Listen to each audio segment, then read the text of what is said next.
Hi, and welcome to this episode of Under the Skin podcast.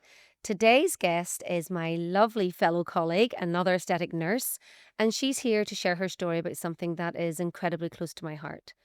I was raised in foster care, and so was she. She's here today to share her story about what it felt like growing up in foster care and to help any other children that may be feeling the same way as she did and as I did. Well, hello, Kirsty. Hi. Thank you so much for joining me today. You're welcome. Lovely to see you again. Would you like to tell the viewers a little bit about yourself? Yeah. My name is Kirsty. As you said, I'm an aesthetic nurse. I've been a nurse for Whoop, whoop. 11 years now. That makes me feel so old. 11. 11 years. Still a young pup. I'm married and I have two beautiful girls of my own, and I now foster a wee one as well, which is like a full So circle moment. the fosters. Yeah. Is that even a terminology? Oh, that's amazing. Yeah. So how old are your daughters? So my oldest daughter is 6, and then my youngest daughter's 3, and then the little one that we foster is 2, and well, the 3-year-old's coming 4 and the 2-year-old's coming 3. There's only 2 weeks between their birthday. So a house full of love and mayhem. Mayhem is definitely, yeah. So how many years are between the 6 and 3? So it's probably just over 2, is it? Just over 2 years between them. Because and my young girls is just under 2. yeah. I find that tough. Not so much with the girls. I find the 1-year age gap between the 2 youngest the most tough, because they're trying to copy each other, but the younger one's not quite fit to keep up and things. Yeah, I find that a tougher age gap. And I suppose because after that, having our second baby, I was like, I'm done. I'm so done. No more children are coming through these doors. And so your youngest that you're fostering now, how long have you been fostering? From birth. So was landed with us from 2 days old. 2 days old? So did you straight know from the before? So it's a very, like, people are always shocked when I tell them this, but we got told on the Friday, or got asked on the Friday, could we possibly foster this child? And Before they were born? Before they were born. So the Friday, I was due to go back to work after maternity leave on the Monday. You were? I was. So I rang my boss back. I was like, can't go back into work. And she was like, that's okay. I was like, I need to take a career break. Don't know how long for. She's like, that's okay. We'll figure it out after. I had till the Monday to decide. And I decided on the Monday. They were due on the Friday after that, so literally a week till they were due, but they actually were born on the Wednesday by emergency section. So you were asked on the Friday. Yeah, and had a baby by the next thought Friday. you had a week, even though you were supposed to be going back to work after maternity from your last little one. Yeah. And then the baby was born on the Wednesday. So and then was with born on us the Wednesday. Friday. And when did baby come to you? The Friday. Oh. So literally a week from we were asked till they were plunked down in our house, and we were starting all over again. So this is a really good start to the podcast. Thank you. We'll get into that a little bit later in the podcast. Will we start back with a little bit about yourself? Yeah. So tell us a little bit about your foster care journey. Yeah. So I've always been an open book. It's like a lot of people who know me know I've been through this. I don't even like saying been through this, because, well, I'm fine. But actually, I was having this conversation because I knew I was doing this podcast today, and I was telling a friend of mine / patient, and she'd been coming to me a long time, and she's known me because I've been practicing for 17 years in aesthetics. Yeah, talk about feeling old. Thank God for our tricks and our tools. And I had said to her about this, and she had said that she'd always complimented me about doing well. Yeah. Giving what we've been through. Yeah. And I've always had the mindset of, come on. Yeah. It's fine. Like, it's not a big deal. Like, I've done everything every other kid. Yes, it was not the same start. And I've always been very defensive over it. I haven't come through anything. I'm just exactly normal. I've just got on with it. Yeah. But at the age of 45, if someone else was to tell me my story, if someone else was to tell you your story that happened to them, we would think they're pretty amazing, wouldn't we? Absolutely. But I am completely the same as you. I'm like, oh no, it's fine. You brush it off and you're like, oh, it was no big deal. It was just a wee blip. It's fine, But in reality, it was. Yeah, it was. It was probably, it was a difficult thing to go through. But I don't know if you feel the same, but you kind of compartmentalize it. I would say dissociate. Dissociate, is a good word for it. But also, I used it as a driving mechanism from there on in. I used it as my reason why. There's a big distinction between victim mentality and and those who use it as fuel, as in you can't tell me what to do. Exactly. Did you say I can't do something? Yeah. Watch me. Yeah. Big time. It's also just because we are rebellious. We just have that streak in us.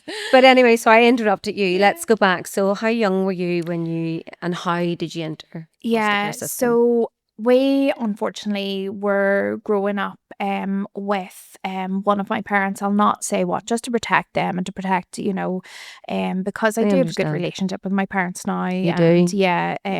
But both of them good. are brilliant to me, very, very helpful, very good. But we grew up in a situation where one of my parents was trapped in an abusive relationship. There was drugs, there was alcohol, and there just wasn't much in the way of childcare going on. And there was, quite a few children in the home. So there was me and my 3 other full siblings, and then we had 3 other half siblings as well. So a lot of kids to look after. Yeah, so a lot of kids. Well, there was just it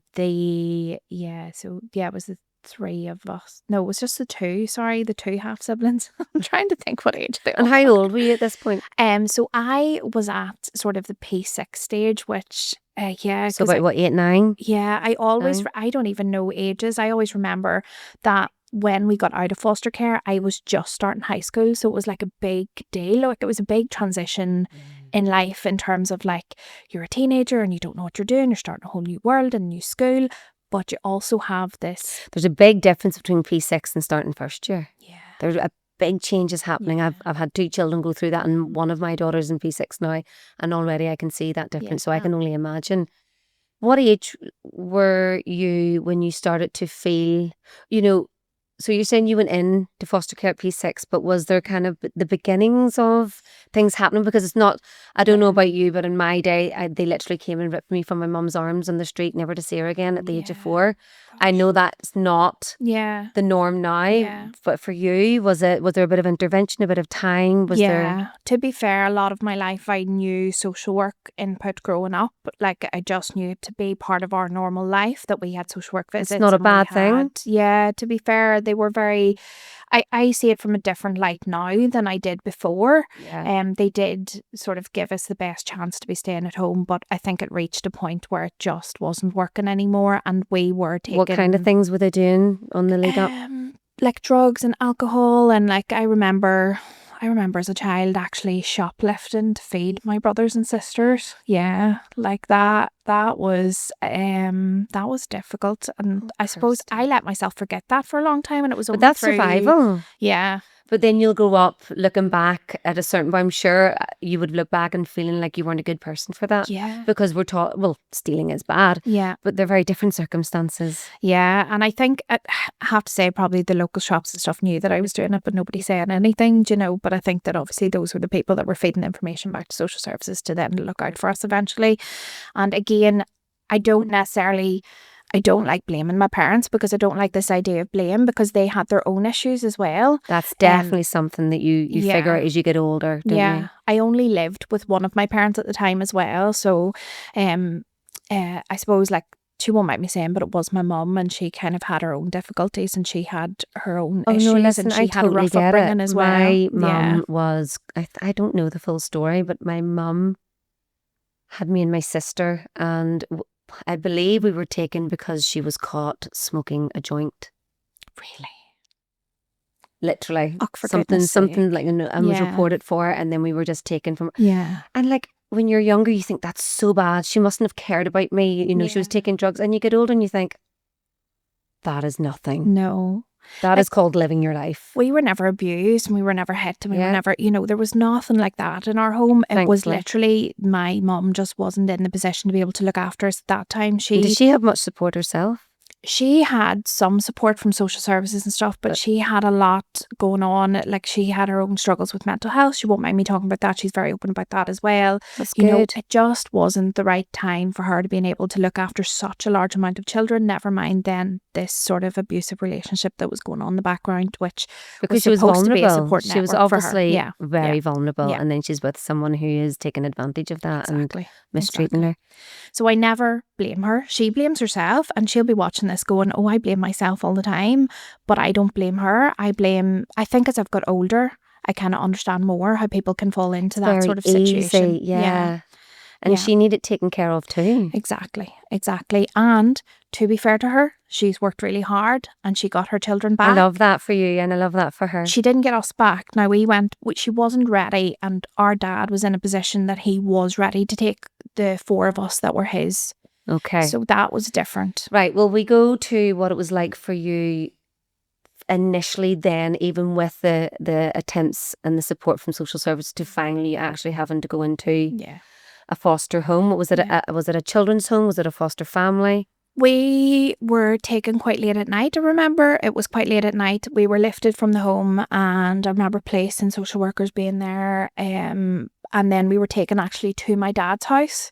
But social services didn't know my dad, had no involvement with my dad, didn't want us to be staying there because they didn't know an awful lot about him. So we went there for a few hours until then an emergency foster placement was found for us. That first foster placement was absolutely terrible. Oh God. Absolutely terrible. It was out of the frying pan into the fire.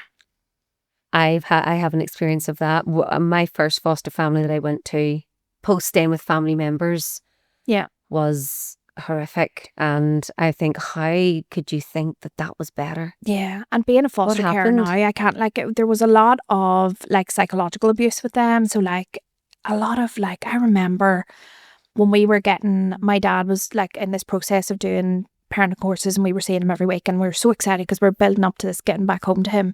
And I remember coming home and being so excited and telling him that Dad had got us bunk beds for our new room, and I'd never had bunk beds before, and I was so excited. And they were like, "Oh, you're too fat for a top bunk. You can't sleep in a top bunk bed, you're too fat. You'll come through that onto your sister." Yeah, I will never forget that, and I'll never forget. I was P7, so whatever age P7, I go more of what stage of school I was at, And then I remember that they would have told me that I'd never pass the 11 plus, and I'd never do well in school, and this, that and the other, and that I wasn't concentrating. They would have made very stark differences between their children and us as well. They would have been allowed treats and sweets and stuff like that, and we would have been told that we had to lose weight and that we had to eat healthy, and we had to. So I was going to it was called, it was some sort of residential. You're such an impressionable age with your weight. Oh gosh, for girls especially, but obviously all children, of course, at that age. You're about 10. Yeah. You know, you're transitioning. Yeah. That's. And we complained for months to social workers, and they weren't listening. And I don't think that they just not believe us, or what the story was, or was there hoops that they had to jump through. Or they didn't have any proof, and it was difficult. I suppose psychological abuse is harder to, I would imagine, prove. Yeah, well, I suppose they have to take your word. They still have to document it, but I suppose for them the severity is physical or sexual. Yeah. So, but it was completely psychological. And then I was going to residential weekends with other kids that were in foster care or had social work input and stuff. And it was only by telling the people who were at those residentials looking after us that eventually we got to a point where the residential is that kind of like a weekend away where we went for respite. Where people are employed then too. Yeah. So they're support workers and things like that. And you told them about this. After how long had you been in this first children's home? Probably about 3 to 4 months, I think, roughly. 3 to 4 months of this. Yeah. And you said to them, and what happened? I said to them, this is going on and I don't want to go back there. And I was and they're really horrible to my brothers and sisters too. And they were right. They brought back to social workers, and then the social worker did move us placement. So who all was with you in this? Me and my sister and my 2 brothers. So they took all of you. Yeah, they took at least that's one thing. We were never split. That 4 of us were never split. We were split from our half siblings, so we were. Yeah. But I couldn't imagine a house being able to take 6, 7 kids. So no. To me, that rings of. Oh, absolutely. Money. Yeah, absolutely. That's just people hearing it for the money and not for the right reasons. Now, we did go to another foster home then after that. And so they how took long all 4 by of the us as time you well. told them at your residential weekend? It was pretty quick. We're talking a Weeks? week or 2. Oh, yeah. That's good. Then we were moved to another foster home, and that family were amazing. They were fantastic. I will never forget that one of the first things they done was took us clothes shopping and got us all these trendy clothes. And that sticks in my head. I still see pictures of myself on a beach wearing those clothes thinking, oh, I remember them buying us them, and they, Because it makes like, you were feel so nice. special. Yeah, yeah. And wanted and cared for. Exactly. And now as a foster carer, I look back on that experience and I'm like, that's what I want to be like. That's what I want any child that is in my care to feel like. Feel important, seen. Yeah, yeah. They were phenomenal. And how long did you stay in that children's home for? A few months then with family? them. A few months with them. months. And then back in living with their dad. So it was a relatively short fostering experience, but at a time in my life that made a huge impact. In what way? Probably it, like, at that age, a lot of other children are noticing. They know what's going on, and at school, like, you will get bullied and you will get comments made about your family life and about being in foster care, and that was really difficult. And it wasn't just children, unfortunately. Whenever I was growing up, I actually worked part-time in Lower Ashley when I was like 16, 17. And in walked one of my social workers from when I was a child. And I was like, oh, hi, how are you? And she was like, oh, do you work here? I was like, yeah, I do. Yeah. Must have been about 17, 18. And I was like, yeah, I do. And she was like, I haven't seen you in years. And she was like, God, I didn't think you'd be working somewhere like this. And I was stunted by that, first of all. She didn't. Yeah. And she goes to me, any children? And I goes, no, I don't have children. I'm What? 18. You were 17? Yeah. I was like, I don't have children, no. And she was like, oh, right, I thought you would have by now. She said that? Yeah, I thought you'd be like your mum. Because mum had loads of children. Did she actually say that? I thought you'd be like your mum. Right, so... And she said, I didn't think you'd be working here. Yeah. Have you any children? I thought you'd be like your mum. Yeah. I mean... From a social worker.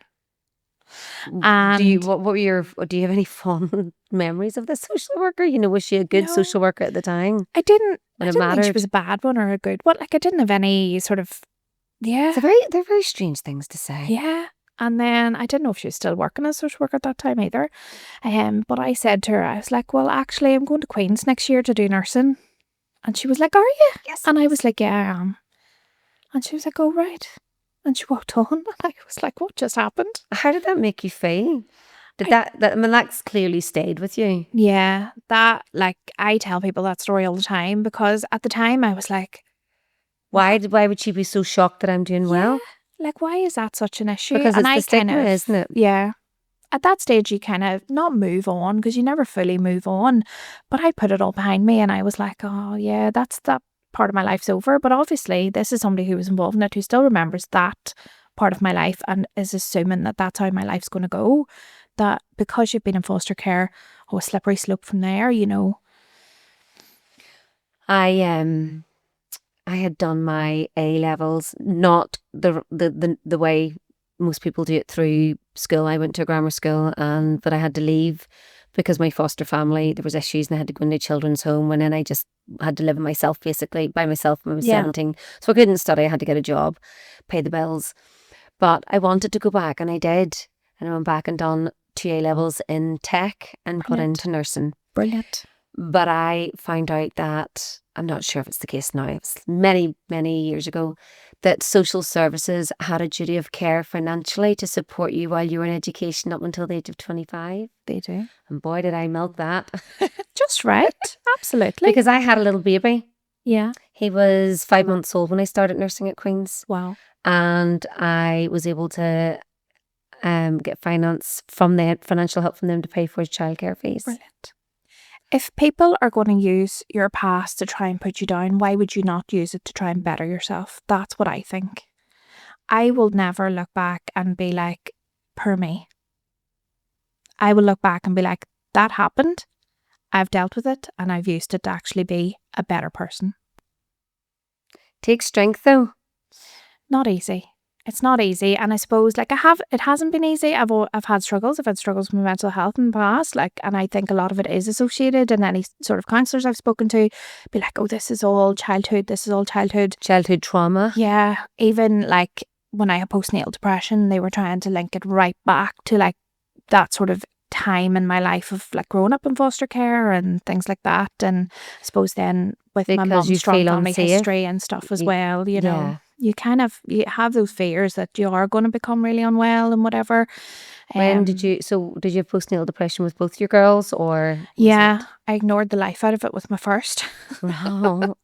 As But most people do. We've done a yeah, podcast on postnatal yeah, depression, and off the back of that, it's crazy to know how many women actually have suffered with it yeah. without asking for help. Definitely. It's a topic that's very close to my heart, and I won't go into it because I could talk on for hours. And I think that one of your other guests, Orla, done such a fantastic job of explaining it. And yeah, I find that podcast a really, like, I don't know, really therapeutic to listen to know that you're not alone. But yeah, I had postnatal depression with both And my did you children. seek help then with your second daughter? My second daughter, I had the most amazing charity based in Tyrone called Support Together. I'm definitely going to name drop them because they are amazing at what they do. And if you're stuck, go and speak to them. I had the support of them, which meant that I was in a community of other mummies that knew how I felt. And they didn't just support me, they supported my husband, and they supported my kids, and they supported just us as a family unit. That's incredible. And I recovered so quickly. When you say so quickly, we're talking like I never got really unwell for a start, which was brilliant. because you seeked help before. Yeah, I contacted them when I was about 6 months pregnant, and they started me. So I had a traumatic birth with my first child. They got me speaking to a midwife that works for them about birth plans and trying to avoid the fear of the same thing happening again. And they had me speaking to one of their support workers and counsellors before I'd even give birth. That's amazing. Absolutely fantastic.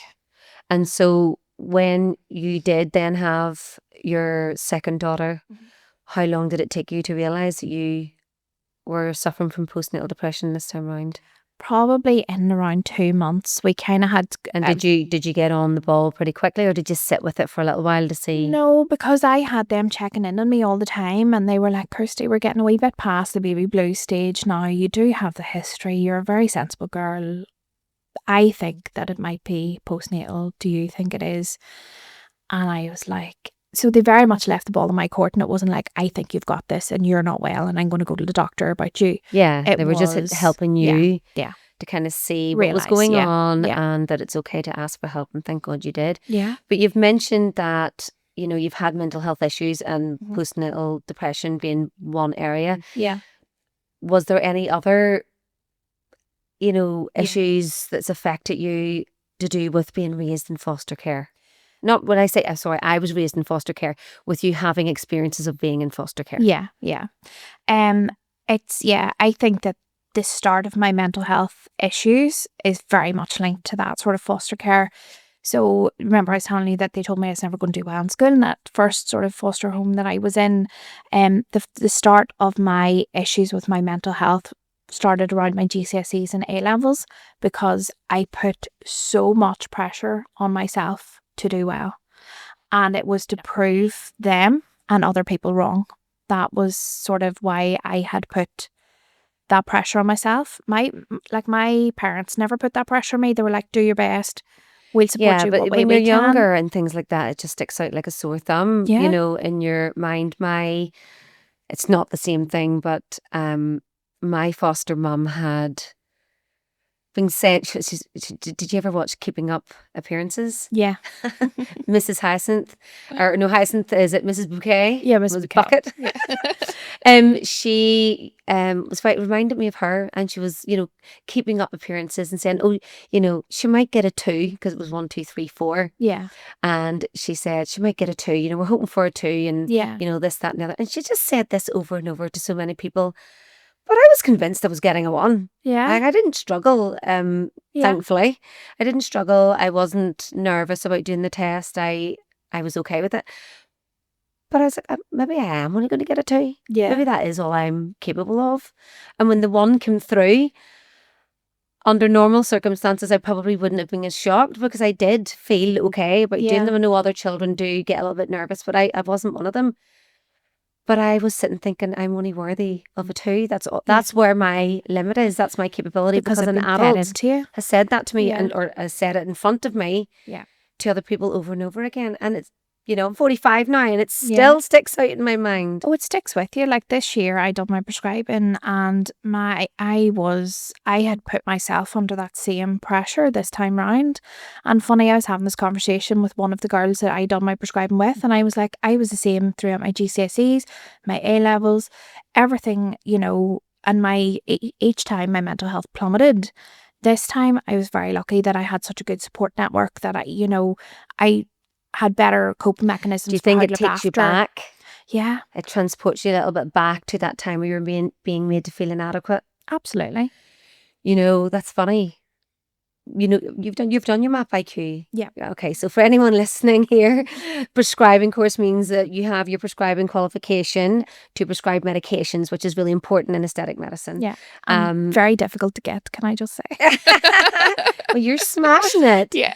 And you have done your MAP IQ, so that is a diploma in aesthetic medicine, Yeah. and I have completed that also. Yeah. But do you know, before I actually started the course, I think it was my first week, I started getting anxiety. Like, I phoned my best friend and said, I was in Marxies, and I said, Yeah. I've got butterflies in my stomach, because I wouldn't have been an anxious person. Yeah. And she said, sounds like you're feeling anxious. And I went, oh no, I'm sure you know me, I don't do anxiety. And she goes, Yeah. sounds like anxiety. And I was like, right, okay, maybe it's just about this course, Yeah. because I would be the same as you. Yeah. And she said, do you want some propanolol? And I said, yes, please. I said, I'll take anything, because this is not a nice Yeah, feeling. it's And now I not. get it when people say they're feeling anxious. But actually, I didn't take it. Yeah. What I did was what I've always done in my life growing up, is whenever something's bothering me and I don't know what to do, is I go for counselling. Yeah, that's good. And I contacted a counsellor and I went to speak to her, and I told her, you know, what I was feeling this way. And she said, and we got to the bottom of it, and it came because I want to do really, really well. Yeah. And we got to, why do you want to do really, really well? Like, what's the pass mark? It's like 40. Yeah. And she's like, can you get a 40? I was like, yeah, I can get a 40. Yeah. And she was like, well, then what's the problem? I went, but I need to get a 70. I need to get a distinction. Why do you need to get a distinction? Why are you doing the course? Because it's not like GCSEs where you have to get a certain mark to get back in to do your A levels. It's not like your A levels where you have to get a certain mark to get a grade to get into university, if this is the path you want to go down. When you pass, you pass. And you need to get a grade. But for us, when we get to this point where it's a post-grad qualification, you're wanting to know more. Yeah. You're wanting to be better at what you already do. Absolutely. And so the grade shouldn't really matter. At this point, what's the grade really about? It's about showing people what you're capable of. And so with you saying that, it just really resonates with me. Out of my counselling, that's what came out. I had to do my absolute best. And I get that there's nothing wrong with that, but when your driving force comes from a place of where you were made to feel like you weren't worthy, or you were made to feel inadequate, that's not healthy. And so I aimed for my 40 and I relaxed into it. But I got you my enjoyed 70. it more. Yeah. Had to put that in there. Absolutely. Of course. But no, that really resonates with me. I totally get that. Like, even when I was doing my prescribing, I was like, oh, I don't want to pass, I want to do well. And my husband was like, but who for? And I was like, well, I suppose for me, but at the same time, I'm still trying to prove people myself who don't matter wrong, but why are we still doing it? Yeah. So, many children grow up in foster care, and their confidence, their self-confidence, their self-belief, their self-worth is severely affected. Yeah. How do you think that you have overcome that? Because yes, it's still there. There's still some, issues, trauma, whatever we want to call it. Yeah. But you've overcame it. So how do you think you did that? Like, and if anyone else is listening, what can they take from you? Well, first of all, I don't want to make people think that I'm confident all the time and, I'm just like, oh, it's fine. Like, I do have my moments, and we all will have our moments throughout our lives that this is part of us. But I think what you need to do is you need to take what you've been through and use it to empower you. Use it to be the building blocks for a better life. And how does someone do that if they're struggling? If they don't know, if it's not coming naturally to them? Reach out for help, I think, is the most important thing. Reach out to somebody that you know who's been through, like, my inbox is always open for a start. But secondly, reach out to their support network that they have now. If they don't have a support network, think about where can you get a support network? can you reach out to the likes of social services if you're still under them, if you're still having a bit of support, because they support people past 18 and stuff now as well. Can you reach out to like See, with you saying that though, but friends? there's a lot of negativity about having that, asking for that kind of support Yeah. or having that in your life, but they shouldn't. No. It's there for them, and if you Yeah. need help, take Yeah. it. I've built a whole different relationship with social services now as a foster carer, and I can see from the other side of things how much they care about the children that are under their care. At the time, you feel like they're the monsters and they're coming to take you away from their parents.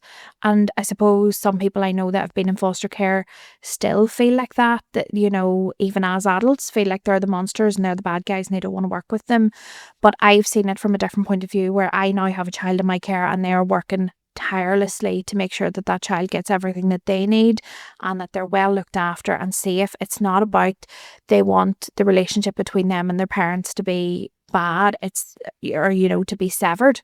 It's the fact that they want it to be safe for them and to be what's going to be better for their physical and their mental health in the long run. And I now seeing that from that point of view, I can say that they're not the bad guys and that they possibly could be a good sort of service to reach out to if you were in that sort of situation. Yeah, and you know, I have so many friends and patients who are social workers and have to give a massive shout out to them, because there are not enough and the hours that they work are ridiculous, and if they have to stay on, they stay on. They don't get extra pay. No. And the workload is just immense. Like, yeah, and the big things shout that out to they them. see and the things that they, you know, even talking to other foster carers and what some of the children have been through, it's very eye-opening. It's very eye-opening, and I'm almost lucky that my situation was never that bad. Yes, it was bad enough that I needed to go into foster care, which means that it was pretty bad, but it was never as bad as some of the cases I've heard about since becoming a foster carer. So I know, but we have a habit of doing that, don't we? I've said that my whole entire life. People have it way worse, but that doesn't matter. We were still little girls. yeah, We were Yeah. little girls. definitely. And I remember going for CBT, cognitive behavioural therapy, when I was 30, because I randomly started struggling and I didn't know why. Yeah. And it was because I got to an age where I was doing really well. You know, I had my nursing career, I had my family, I had my Yeah. home. And apparently that's when it hits you up the face with a big stick and you have to go and deal with traumas that you've been surviving. And I just remember her asking me to tell her my story, and I told her my story. And then she started telling me a story about this little girl. I know. I'm going because that's She like did. me. She was, you know, this little girl was taken from her family. She was put in a home with strangers, Yeah. made to feel X, Y, and Z. And whenever you're told that story Yeah. about yourself, It's when you realise how bad it was, and yeah. yeah, don't start me. And it wasn't, I'm kind of like you. It wasn't until I was older until I allowed myself to sort of open up and think about it, until I suppose the busyness of life had calmed down a little bit, and I was sitting looking at this beautiful little family that I created, a family that I wanted for so long. Oh, Kirsty. That I finally felt like, oh God, I've been through a lot. Yeah, just take Sorry. me a minute. Oh, I feel you. I feel Yeah. you, honey. Just when you're saying that, when you hit 30, I think that was kind of like almost like a pivotal point for me as well, where I kind of had to stop and be like, I need to deal with this, or else, you know. I hear you. It's And you were probably in a similar situation where you had like your family and you were like, this is what a family's supposed to look like. we have Why wasn't it like daughters. that for me? We have daughters. Yeah. And could you imagine either of them going Oh. through it? Don't. Honestly, I couldn't imagine my children having to be taken from their home. Regardless. Like, obviously, yeah, we have a very happy But when we home. think about it, that's just our life. Yeah. It's You fine. just get on with it. brush it off. To be honest, it's easy for me because I don't remember half of it. Yeah. But I think that doesn't make it my easier. child survival brain has made me forget about it, and I'm quite happy with that. Quite happy for, you know, and just to remember kind of there's some bits that obviously are not ideal, and then there are the rest of it is just me being an angry teenager trying to say, right, no one's telling me what to do anymore. Yeah. Do you remember feeling like that? Absolutely. I had such a rebellious stage, and my dad will vouch for that.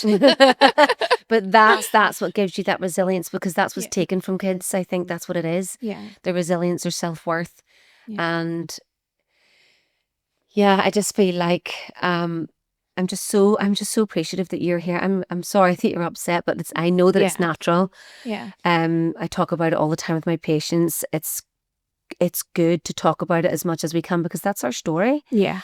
And if there's anyone out there who's, I know you've said about, asking for help, Yeah. but right down to the real core, what is it that helps someone who's in foster care, who's being made to feel like they're not worthy, whether it's being taunted at school by other kids, the teachers looking down at them, because I've had that too. Yeah. What is it that's in your mind that makes you think,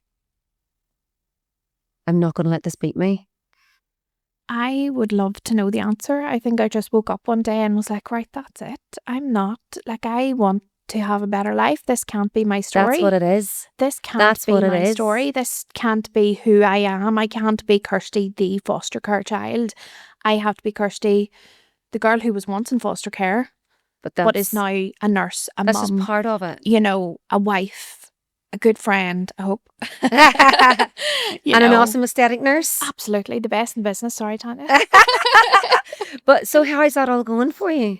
Really, really well. Yeah, I'm doing really well. And you're also, do you want to talk about the Nurses Network? Yeah, so I'm regional lead for Nurses Network. So what for is Northern Ireland. we have a huge following of aesthetic nurses. Do you want to tell them a little bit about the Nurses Network? The Nurses Network is a support group created by 3 fabulous nurses across the water. Grace, Kate and Megan, and Great girls. Yeah, you know them. They're really, really good, and I just love what they've done. There's a lot of competition in the industry, you know this, like, they're trying to change that. They're trying to build people together, not to fight each other over who's got the exclusivity on this machine and who's doing this and who's, no secrets are kept. You build each other up. I always say a collaborative approach is the best approach. And we're very lucky in Northern Ireland. Yeah, we do have a lovely network here. We've heard, also British Association of Medical Aesthetic Nurses. I'm a member. One of their lead representatives, you're a member. And, these organisations are trying to create what we already have in Northern Ireland. Yeah. We are very... on a broader field. The other thing about them is that we are multidisciplinary. So it's all medical aesthetic practitioners, which I think is lovely. It's nice and inclusive then. Because in aesthetics, we are actually all kind of, it's an even playing field, Yeah. Obviously, different disciplines have different rules and guidelines and stuff, which is where the likes of BAMAN is really good for keeping us right as nurses specifically. Yeah, but then make sure we're adhering to the code and sticking to guidelines and pushing for better regulation, things like that. Yeah. But the Nurses Network, it's in the name, right? Exactly. It's all about networking and finding your people, and yeah, because it can be a bit isolating. Absolutely. Aesthetic nurse, it can be a bit isolating in... I was In about the to say aesthetic assessment. nurse software there. That's the Shout out software. to them as well. That's the software that I use. Yeah, Do you use me too, that? yeah. Aesthetic nurse. Anyway, Yeah. you get the point. Listen, I am so grateful for you coming on here today, Thank you for and having I really hope that we have any listeners out here today have felt what you've been sharing. Yeah. I hope that they get a kick up the backside and know that they are worthy, and it's not ideal your circumstances, but you're worthy and you can do it. You're capable, and shoot Kirsty a message. Absolutely. Or myself. Yeah. If you need any advice. Yeah. Because we're pretty fucking awesome. We are. Thanks again, Kirsty. You're welcome. Bye. Bye.